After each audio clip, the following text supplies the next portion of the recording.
Okay, I think we are going to get started, and I'll make a few comments and then take some questions. And I don't know that I've done a Zoom press conference with this many folks on before, but we'll do the best we can. First of all, thank you all for continuing to cover this weather emergency. You know, this will be the coldest weather we've experienced in Louisiana in several decades. And while it can be pretty, when you look at the snow, it is also extremely dangerous. And certainly we are seeing that. And everyone needs to stay aware of the weather, watch the news, the weather station, but also local news, and listen to local elected officials because there are real threats out there, especially related to travel. And so we are encouraging everyone to be patient. Don't get out on the roads any more than is necessary or more often than is necessary. And please check 511la.org. It has real-time information on road conditions and closures. And ice and black ice sometimes can be hard to, hold on just a second. Cable TV was just restored and my TV came on. So I apologize. It's been off all day. But obviously the roads are a big concern for us with ice and black ice.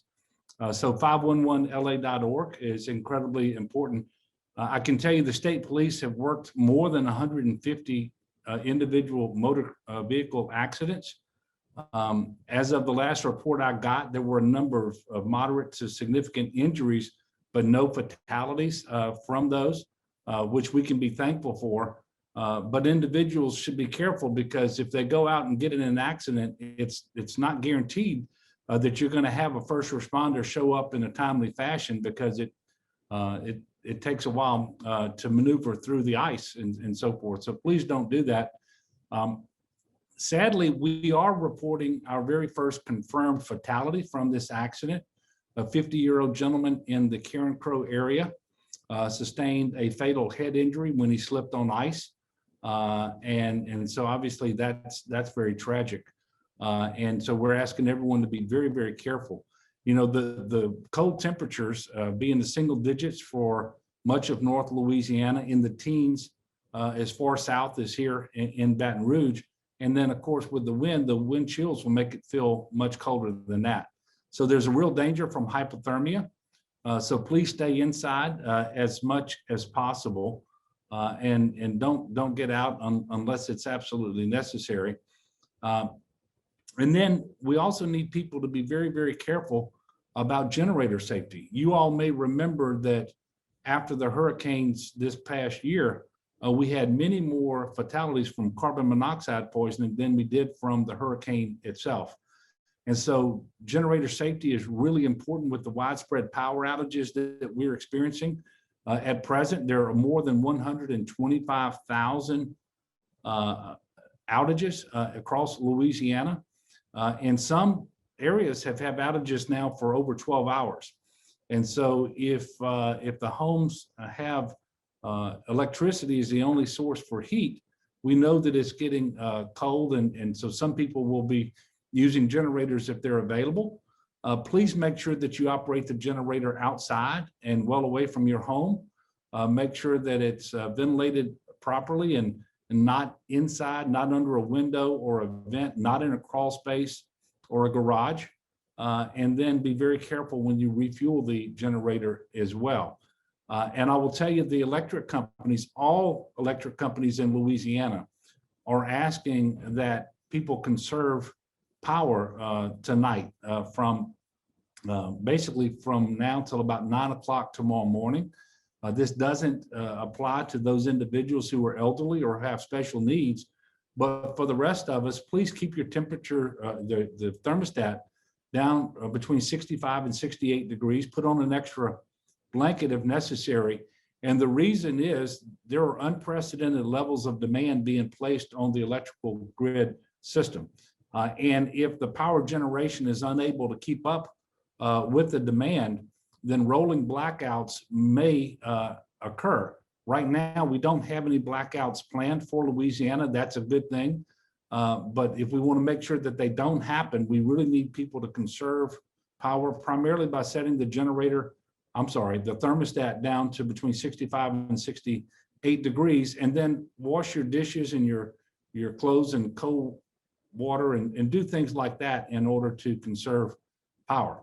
So this is a very serious emergency, and we are going to see another round of winter weather come in starting early Wednesday morning, and there'll be more precipitation. It'll start in northwest Louisiana and move in a southeasterly fashion.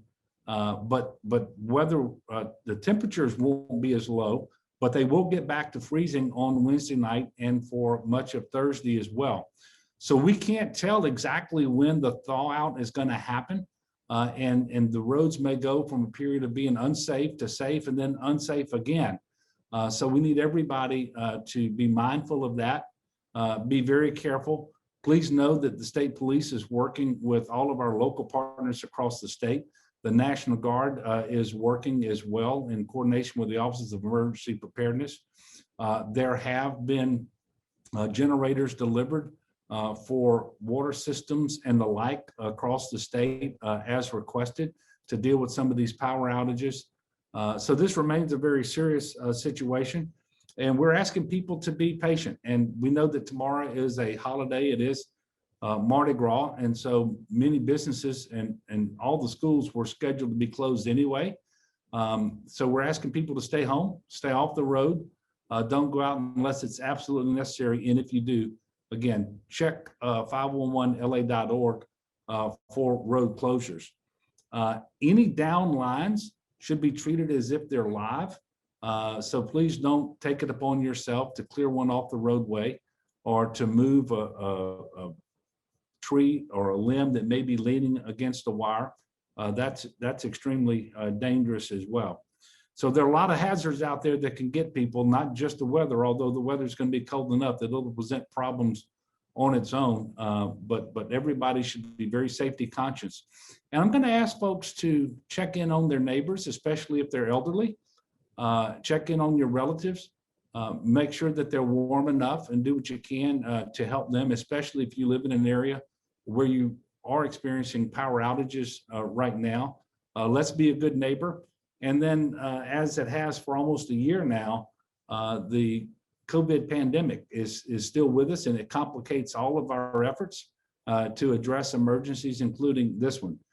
So please make sure you wear a mask and stay distanced as best you can when you check on your neighbors so that you don't accidentally bring them the virus or have them give it to you. So with that, I'm going to pause now and we'll see whether we can take some questions from you all for a few minutes before I have to get on the Weather Channel to do another update. Governor, this is Greg. How are you? Greg, I'm doing fine. Thank you very much. There have been some local stay-at-home orders issued. And curfews? Have you considered that statewide? No, I haven't done it statewide. Clearly, that's something that local government can do and is doing. We have some parts of the state down in the extreme southeast that really wouldn't need to do a stay-at-home order because of the weather.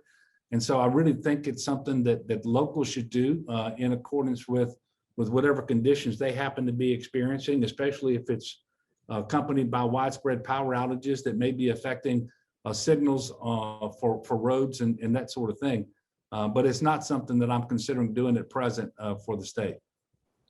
Governor Sam Carlin, you mentioned the possibility of rolling blackouts. Do you have any idea how likely that is and how Entergy and other power companies will decide where to do that? And could you also talk about maybe a time frame for restoring power in like Baton Rouge, given the icy roads? Well, actually, it's a process that is administered not by individual companies, but on a regional basis. And you may have as many as 10 to 12 states that are operating together. And then it's a function of whether you have demand that exceeds the ability to generate power. And then in order to not have catastrophic failure or have long-term outages, they will go through what they call rolling blackouts, where they'll just do it for a couple of hours at a time. The good news is there are none scheduled for tonight, and it won't be necessary, we don't think, if people will conserve power. But the most likely course that would lead to these rolling blackouts would be if not enough people heed that advice and don't set the thermostats lower and don't conserve energy. So that's the good news, is none are scheduled. We hope we can get by without them. And you know, tomorrow, at least in South Louisiana, after the sun is going to be out, that should be helpful. And then after lunch, we're going to have a number of hours above freezing. And so things tomorrow night won't be as cold as they are tonight. And hopefully we're going to get some more roads in passable condition. And further, we know that as the roads get better, the line crews for these energy companies, not just Entergy, but all of the companies, they're going to be able to get out and start restoring power. They're already working on that now.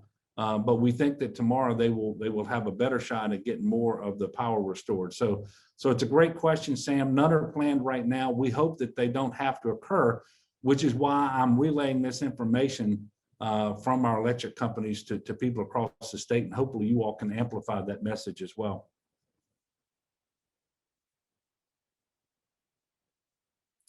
Any other questions out there? Governor Ian Ozan with KPEL Radio in Lafayette. You mentioned the upcoming event later this week. Is the state taking or making any preparations for that upcoming winter event?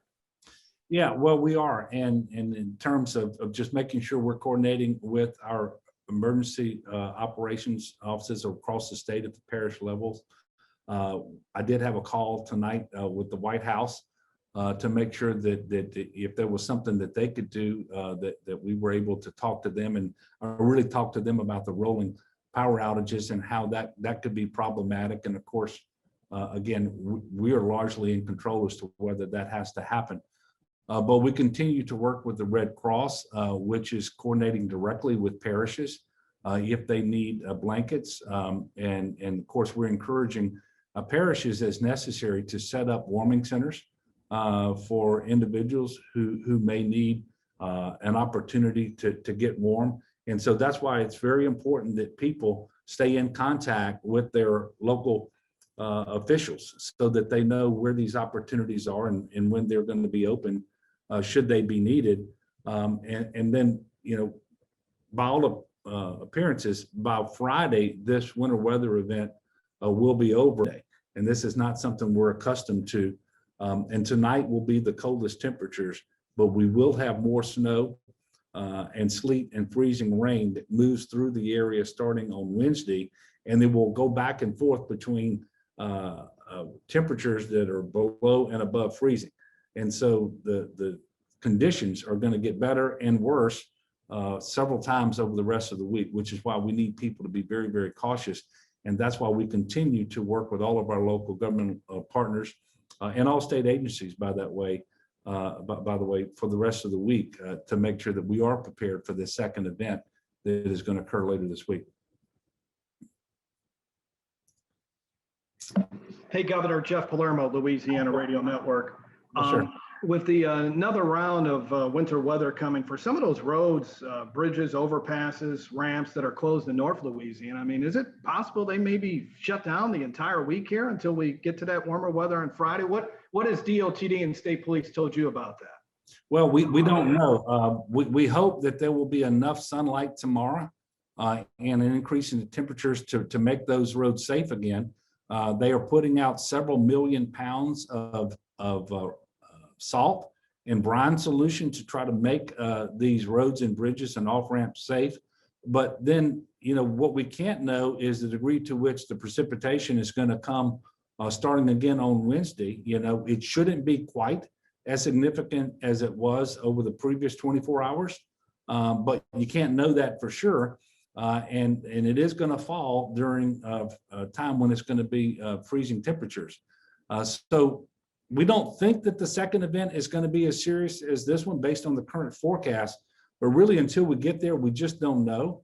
And it is certainly possible in North Louisiana that you're going to have certain stretches of road that are going to remain unsafe for several days running. And that's why people should go to 511la.org before they travel. Only travel if it's absolutely necessary. And as I mentioned, schools and state offices and local government offices will be closed tomorrow under any circumstances because of Mardi Gras.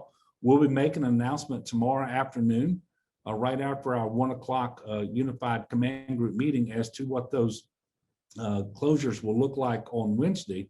And there will probably be some additional closures, maybe not statewide, but certainly as you look at central and north Louisiana, based on the forecast that we have before us today, there will likely be some additional closures. And if so, we'll be making those announcements tomorrow afternoon. Anything else? Well, I do want to thank all of you. Again, your role is indispensable here to get information to folks. And if they have power outages, they're going to be listening to the radio. They're going to be watching online. They're going to be doing all sorts of things to get this information. So please make sure that you put it out so that people can stay safe.